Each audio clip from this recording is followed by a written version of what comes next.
Harlequin Best-Selling Author Collection and HarperAudio present The Winter Soldier by Diana Palmer. Performed by Todd McLaren. For J. Nelson. Chapter 1. It was Monday, the worst day in the world to try to get a prescription filled. Behind the counter, the poor, harassed male druggist was trying to field the telephone calls, fill prescriptions, answer questions from patrons, and delegate duties to two assistants. It was always like this after the weekend, Cy Parks thought with resignation. Nobody wanted to bother the doctor on his days off, so they all waited until Monday to present their various complaints. Hence the rush on the Jacobsville pharmacy. Michael, the pharmacist on duty, was smiling pleasantly, despite the crush of customers, accustomed to the Monday madness. That group, putting off a visit to the doctor until Monday, included himself, Cy mused.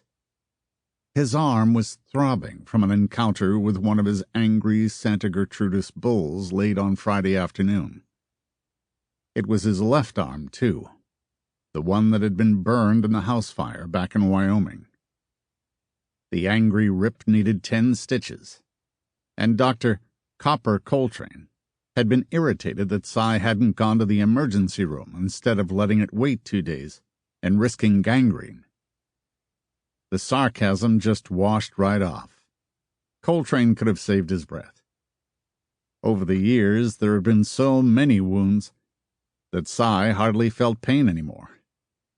With his shirt off, those wounds had been apparent to Coltrane, who wondered aloud where so many bullet wounds came from.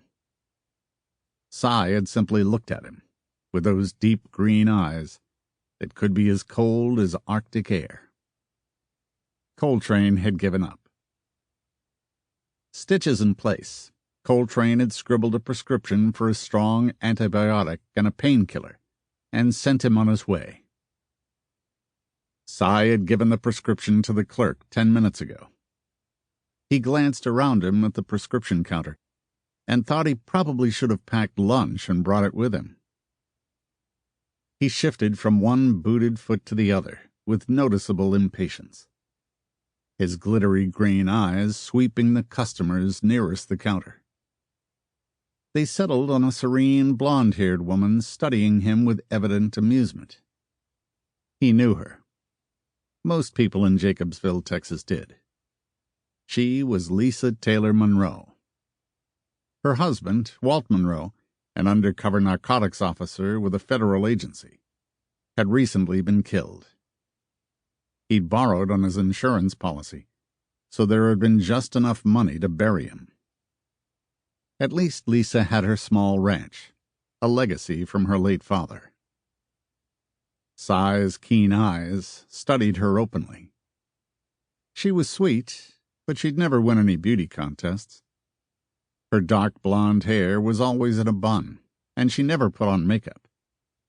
She wore glasses over her brown eyes, plastic-framed ones, and her usual garb was jeans and a t-shirt when she was working around the ranch. Walt Monroe had loved the ranch, and during his infrequent visits home, he'd set out improving it. His ambitions had all but bankrupted it, so that Lisa was left after his death with a small savings account that probably wouldn't even pay the interest on the loans Walt had obtained. Cy knew something about Lisa Monroe because she was his closest neighbor, along with Luke Craig, a rancher who was recently married to a public defender named Belinda Jessup.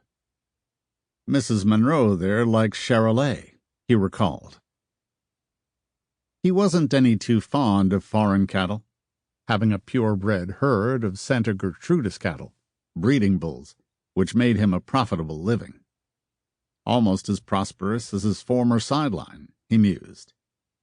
A good champion bull could pull upward of $1 million on the market. Lisa had no such livestock.